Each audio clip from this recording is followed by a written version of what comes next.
Bienvenidos a Entre Libros, Mate y Café, porque la vida entre libros tiene muchas vidas, con Laura Estrada y Javier Estrada.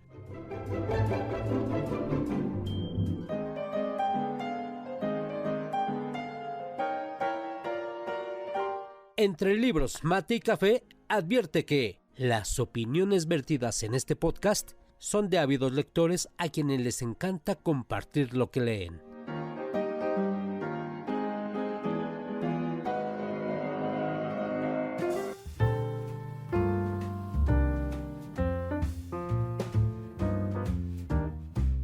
Hola, ¿cómo están? Sean bienvenidos a un episodio más de Entre Libros, Mate y Café. Muchas gracias por escucharnos como cada semana. Hoy les tenemos algo preparado acerca de escritores y de literatura española. Hablaremos un poco de los clásicos, pero también revisaremos alguno que otro autor contemporáneo. Espero que les guste, que les agrade este episodio y les recuerdo que nos visiten en redes sociales como Entre Libros, Mate y Café. Y que nos dejen sus comentarios, sus sugerencias. Estamos en Facebook, en Instagram y próximamente les estaremos avisando cuando se estrene el canal de YouTube. Un saludo para nuestros amigos de Colombia, para Radio Poesía.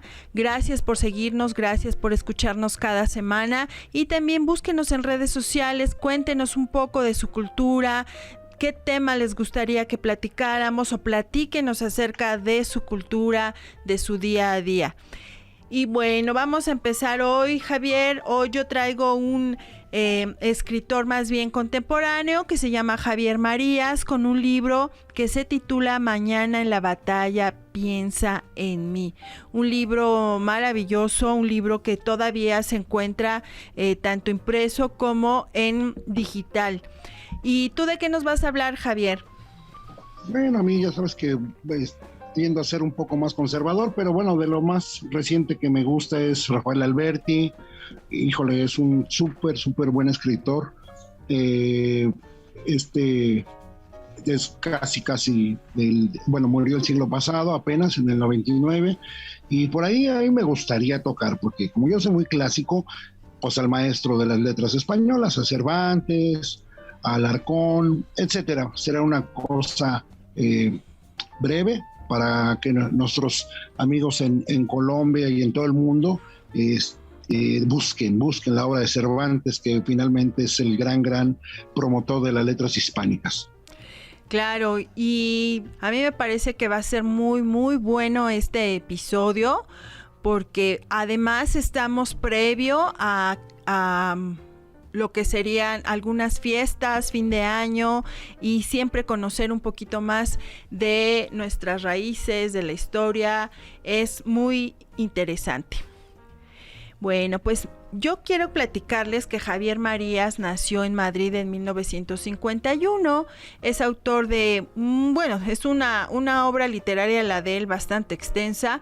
Entre sus novelas se cuenta Los dominios del lobo, Travesía del horizonte, El monarca del tiempo, El siglo, El hombre sentimental, que recibió el premio Internazionale Ennio Flaiano.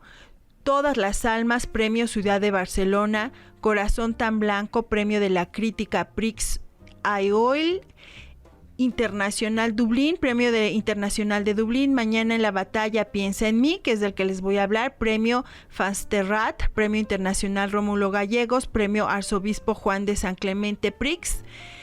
En fin, es una obra muy extensa, solamente les mencionaré también Tu rostro mañana, Fiebre y lanza, y Tu rostro mañana, Baile y sueño, de los relatos mientras ellas duermen, Cuando fui mortal, etcétera, etcétera, etcétera. No acabaría, nos llevaríamos medio episodio hablando acerca de su obra. También él fue traductor, por lo cual recibió también algún premio. Él hizo algunas traducciones de principalmente Tristram Shandy, con el que recibió el Premio Nacional de Traducción en 1979.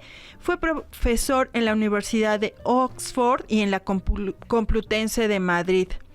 Y bueno, sus obras se han traducido a 34 lenguas y se han publicado en 44 países con más de 5 millones de ejemplares vendidos en todo el mundo.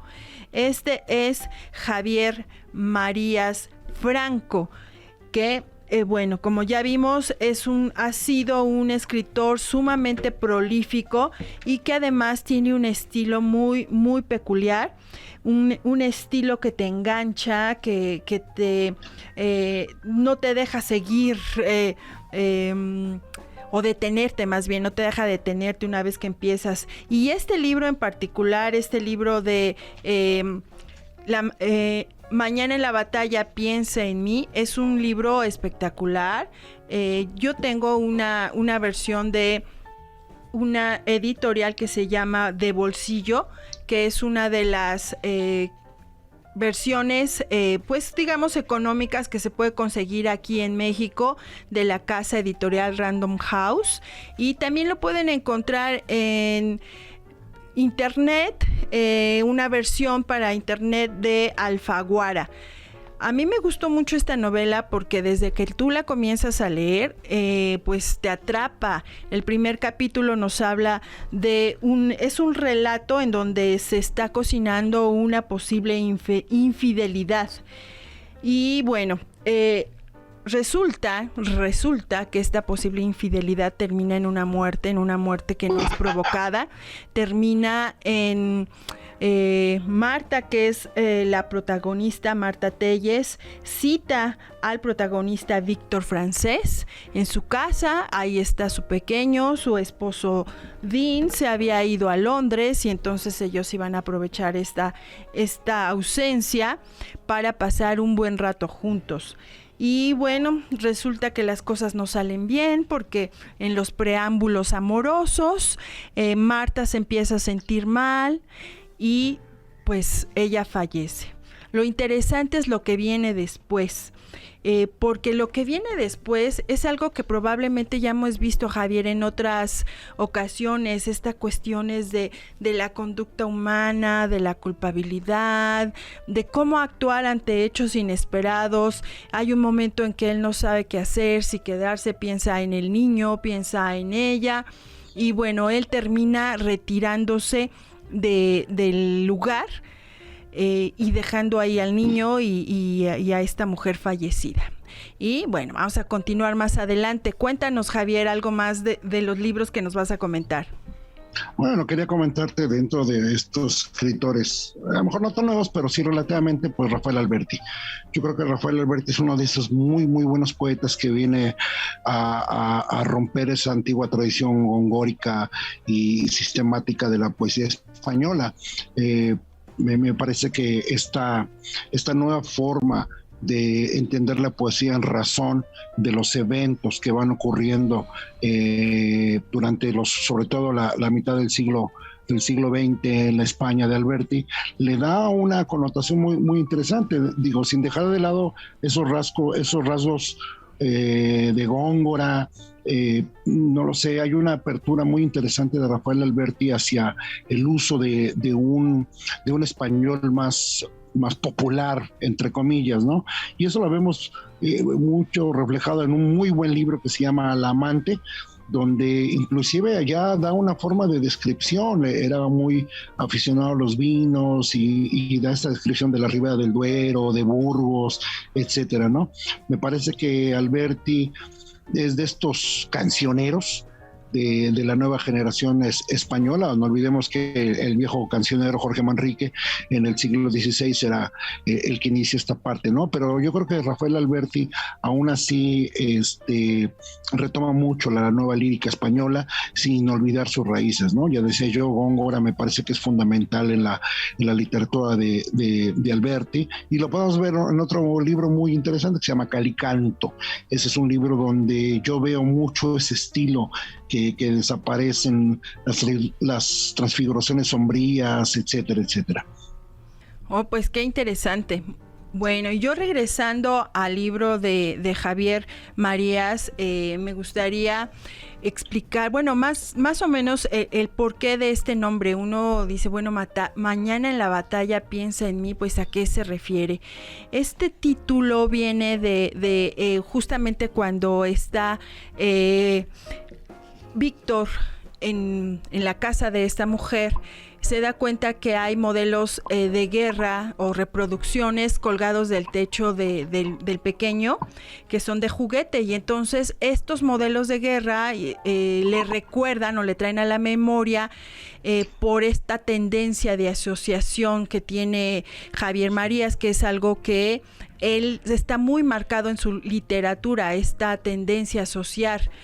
Y él recuerda la cita de Ricardo III de Shakespeare, que constituye el título de la novela, Mañana en la batalla piensa en mí, como un fragmento de la maldición que lanza el rey al rey, sumido en un sueño así agitado, los fantasmas de todas sus víctimas, y en ese sueño destaca en particular la voz dolida de Ana, su mujer, y este infeliz personaje al que el narrador elige entre los demás asesinados. Ese personaje es el príncipe Eduardo, su padre Enrique VI y el duque de Clarence, Lord Hastings, su sobrino, tan solo unos niños, como una especie de símbolo. La imagen pues no precede tanto al texto de Ricardo III, sino de una escena de la película que rodó en su momento Laurence Olivier, donde el narrador había visto en la televisión durante una noche así de insomnio el final de la historia, y cómo esa maldición recurrente de mañana en la batalla piensa en mí, caiga tu espada sin filo, desespera y muere. Así que funciona a la manera de una tragedia clásica. Entonces Javier Marías retoma esta frase y se vuelve una constante durante la lectura de este libro, que yo se los recomiendo muchísimo porque te atrapa, porque además te lleva por estos vericuetos de la mente, de preguntarte. La trama se complica cuando él es movido de alguna manera a conocer, a relacionarse con la gente cercana a Marta. De hecho llega a conocer a Dan, interactúan, en fin, es todo una historia que tiene sus vericuetos, que está, de repente uno dice, bueno, ¿cómo es posible que se haya atrevido a presentarse ante Dee, ¿no? Y además, ¿cómo es posible que sucedieran así las cosas y esto que viene dando vueltas y vueltas en su cabeza? Pero es muy interesante cómo lo va manejando Javier Marías, te va llenando de intriga. Igual, no es un libro delgado, es un libro de más de 300 páginas, pero que te atrapa. No lo terminas de una sentada, pero sí te atrapa y sí quieres seguirlo leyendo, y a lo mejor lo empiezas en la tarde, te sigues hasta medianoche, te preparas un mate, un rico cafecito, no lo sé, lees y al otro día te levantas con la trama en la cabeza y quieres empezar a leer. ¿No te ha pasado esto, Javier, con algún libro? Con muchos, y sobre todo aquellos que son de los favoritos, ¿no? Hay libros que lamentablemente, y qué bueno, no se pueden hacer en una sentada porque sería muy rápido que se acabe el gozo por esa lectura, ¿no? Como en el caso del que vamos a hablar, de ni nada más nada menos que Miguel de Cervantes Saavedra. Yo sé que es uno de los grandes clásicos, pero si vamos a hablar de literatura española, pues hay que mencionar, desde mi punto de vista, al más grande, ¿no? A Miguel de Cervantes. Y retoma, fíjate, curiosamente, esta forma de tramas, de batallas, de guerras, es lo que viene muy marcado en el ingenioso hidalgo Don Quijote de la Mancha, que es su nombre original. Este hidalgo, este caballero, que curiosamente, y la vida lo lleva de que ni empieza ni termina una batalla, ¿no? Pero este recorrido por la España de aquel tiempo nos lleva a esa magia de la narrativa. Miguel de Cervantes es y fue uno de los grandes promotores de la lengua española. Hoy por hoy hay premios y premios que se otorgan en razón y a honor de Miguel de Cervantes Saavedra, ¿no? Me parece que esta historia, sobre todo de El Quijote, me da la sensación, me hace recordar mucho a Ludovico Ariosto, que era un escritor de poemas muy militares o caballerescos en Roma, pero finalmente se vale toda la inventiva que se pueda tener en la literatura, vale la pena, ¿no? Digo, nadie puede tener un tema tan especial que otro no pueda ser seducido para que esto ocurra, ¿no? Pero en el caso del Quijote sería muy largo hablar del Quijote. Yo recomiendo a todos nuestros escuchas aquí como en Colombia y en todo el mundo leer El Quijote. De verdad es una obra fantástica, es una aventura maravillosa. Bueno, yo creo que Cervantes y con sus novelas ejemplares, pues bueno, nos dejó un legado bárbaro en las letras hispánicas. Así es una gran obra, y también es una obra que es obligada dentro de las letras del habla hispana, pero yo también diría que no es una obra sencilla, es una obra que cuando tienes un primer encuentro te sorprende un poco, porque por el tipo de lenguaje, porque la narración de repente te parece entre lógica y absurda. Yo creo que es de esos libros que poco a poco, conforme los vas leyendo y releyendo y los vas entendiendo y vas viendo todo lo que se ha creado de cultura alrededor de este libro, se empieza a tener un amor y algo especial por ese libro, por el Quijote, y que a mí lo que me llama la atención, cómo hay obras o hay escritores que alrededor de ellos se crea toda una cultura. Y bueno, no solo escritores, también pintores, por ejemplo, yo pensando en pintores mexicanos como Diego Rivera, como Frida Kahlo, que hoy sus obras son parte de toda una cultura, hay de todo, visitar sus casas, museo, su obra que se reproduce ahora en todo lo que gustes, en tazas, en playeras, y digo, yo no creo que sea malo, me parece muy bueno que se extienda de manera popular la cultura y la obra de estos artistas, pero sí es muy curioso cómo con Cervantes ha sucedido esto, ¿no? Hay toda una cultura, se ha creado incluso como una filosofía de vida alrededor de la obra de Cervantes. Bueno, es que Cervantes, nada más, nada menos, es después de la Biblia, es el escritor que más se ha editado en todo el mundo, en todos los idiomas. Y eso tiene que tener un valor. El valor de la obra de Cervantes está ahí, en esa ingeniosidad, en ese amor, por ejemplo, con Dulcinea, porque es una obra de aventura, de amistad con Sancho Panza, de esa amistad fiel, a pesar de que él es su escudero, es su amigo, hasta por su caballo.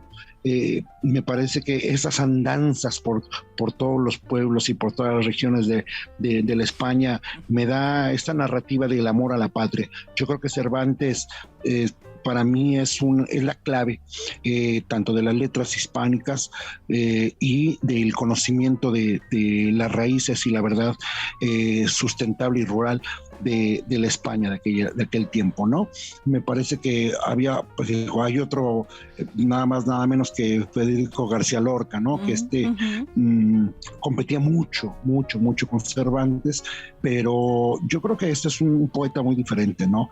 Esta forma de narrar me parece a mí adelantada a su tiempo, ¿no? Y lo podemos ver mucho en obras como Bodas de Sangre o la famosísima La Casa de Bernarda Alba, claro, que es un libro que yo recomiendo mucho. Gustavo Adolfo Bécquer, que también era un tipo maravilloso con sus rimas y leyendas.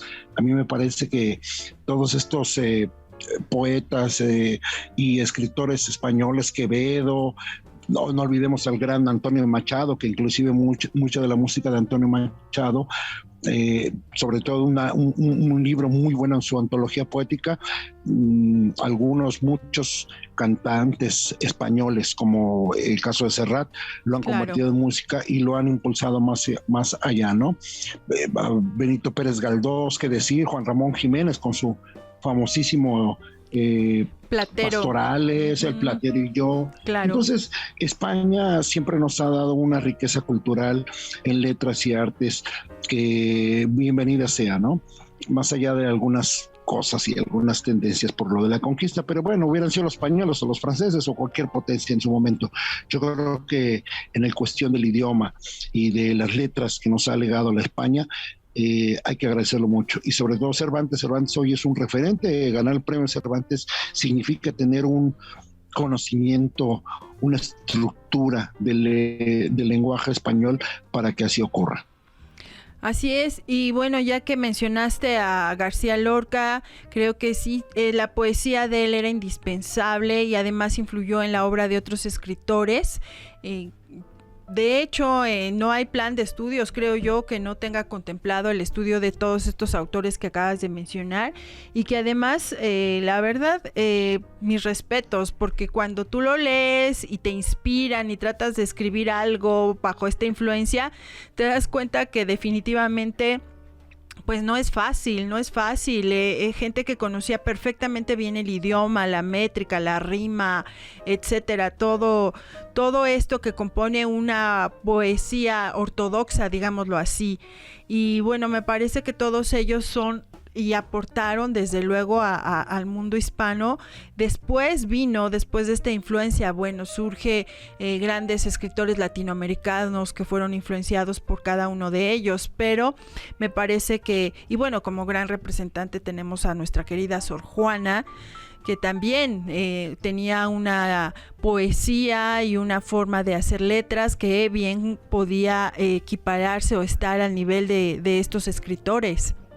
Sí, la poesía y los escritores españoles de todos los tiempos siguen dejando la influencia sobre todo en los escritores del mundo hispánico. No hay un autor famoso, grande, importante en América Latina que no haya sido alumno de lectura de alguno de estos grandes, ¿no? Y estamos hablando de Octavio Paz, de Arreola, de Benedetti, de Borges. Toda esa gente siempre tomó como referencia a los grandes escritores españoles, ¿no? En el caso de Cervantes, te repito, yo soy un poquito más romántico con la cuestión de los escritores españoles, pero para mí Cervantes es fundamental en mi formación literaria. Cervantes, repetí muchas veces, léelo 4 o 5 veces, el Quijote se convierte en esa Biblia de la narrativa española. Con todo respeto para la Biblia, pero es un libro, sí es cierto, es pesado, es complicadón, pero en verdad es muy, muy interesante. Para la gente que no lo ha leído, así a grandes rasgos, cuéntanos de qué trata el Quijote. Mira, son las andanzas de un caballero español que trata de ir por el camino a recuperar sus viejas glorias, ¿no? En aquel entonces era muy común que los caballeros, los hidalgos tuviesen un escudero, que en este caso era Sancho Panza, que finalmente, más allá de su escudero o sirviente, se convierte en su gran amigo y en su gran guía. Y finalmente, para mí, en esa voz oculta, me parece que Cervantes oculta en Sancho Panza esa parte de filosofía y de conexión con el mundo, ¿no? Yo me recuerdo mucho aquella frase que dice Sancho Panza: negocio que no da de comer a sus amos no vale 2 habas. Es decir, hay un trasfondo ahí de emocional, de lucha, de que siempre tienes que ir hacia adelante, porque la vida sin hacer nada, sin producción, no vale la pena. En este caso, bueno, pues esa era la posición. Y todo este camino y este devenir, pues mirando cómo la gente se comporta en cada lugar que el Quijote y Sancho se detienen, cómo te describen esta forma tan hermosa de narrar la España de aquel tiempo, ¿no? Sí, bueno, eso es muy, muy interesante y las imágenes que tenemos, creo que una de las grandes cosas que podemos valorar de esta obra es esta descripción, esta narrativa tan descriptiva, que incluso ha sido tan buena, fue tan buena, que de ahí parten muchas obras de arte, porque es sencillo una vez que tú empiezas a leer, imaginarte esos paisajes, imaginarte, claro que también ahora contamos con esta memoria visual que nos ha dado el cine, que nos han dado las propias representaciones de El Quijote, y creo que es debido a esto, a una excelente narrativa. Y bueno, también no podemos dejar de mencionar a Miguel de Unamuno, Javier. ¿Cómo ves tú? ¿Qué importancia te merece Miguel de Unamuno? No, bueno, Miguel de Unamuno es uno de estos grandes, es un poeta, es un filósofo que ensayista, y que le da a las letras españolas de la época ya trabajos muy profundos sobre religión, sobre configuración de las sociedades, sobre la lucha de la igualdad. Miguel de Unamuno, más allá de todo esto, explora mucho las condiciones de la mente. Me parece que Miguel de Unamuno viene a ser no lo sé si se valga decir el Freud español. Me parece que Miguel de Unamuno, en todos sus escritos, sin ser tan exactamente como un psicólogo, un psiquiatra, me parece que toca vertientes muy interesantes en el pensamiento humano. Claro, de hecho tuvo una gran influencia no solo en la filosofía, también en la teología. Déjame decirte que mucho de la teología latinoamericana que ha ido surgiendo poco a poco, ahí tímidamente, pero que se ha asomado, y muchas veces cuando se habla de teología latinoamericana se piensa solamente en esta teología de la revolución, del cambio, y en realidad es un pensamiento que se vino gestando desde muchísimo atrás, y una de las personas que más influyeron en el pensamiento teológico de ya los teólogos latinoamericanos, pues fue justamente Miguel de Unamuno. Entonces creo que de las mayores influencias que tiene la teología de la liberación es justamente de este filósofo español. Vemos también que él influyó mucho en el pensamiento de muchos otros escritores y sobre todo de corrientes filosóficas. Y bueno, Javier, se nos está terminando el tiempo. ¿Hay algo más que nos pudieras platicar? No, fíjate que es curioso. A mí a veces me da la sensación del el Quijote es esa historia española del Robin Hood, ¿no? Sin querer ayudar a la gente, la lucha por los más desvalidos y el amor. El amor no deja de aparecer en la obra de Cervantes. Entre los entremeses cervantinos y las novelas ejemplares, yo les recomiendo, léanlas, van a encontrar cosas maravillosas. Así maravillosas. Es. Los entremeses, a pesar de ser muy cortitos en un acto, son muy valiosos. Así es. Bueno, esto fue apenas una breve probadita, porque la literatura española, los escritores españoles es un mundo aparte, es y muy grande, es muy rica.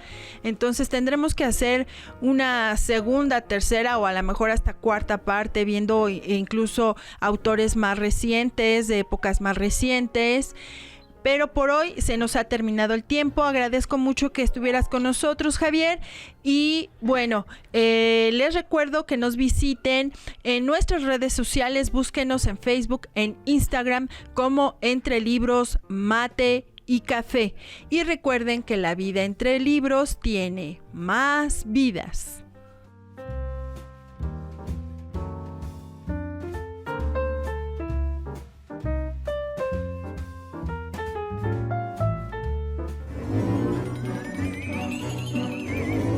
Esto fue Entre Libros, Mate y Café, con Laura Estrada y Javier Estrada. Gracias por estar con nosotros. Hasta la próxima.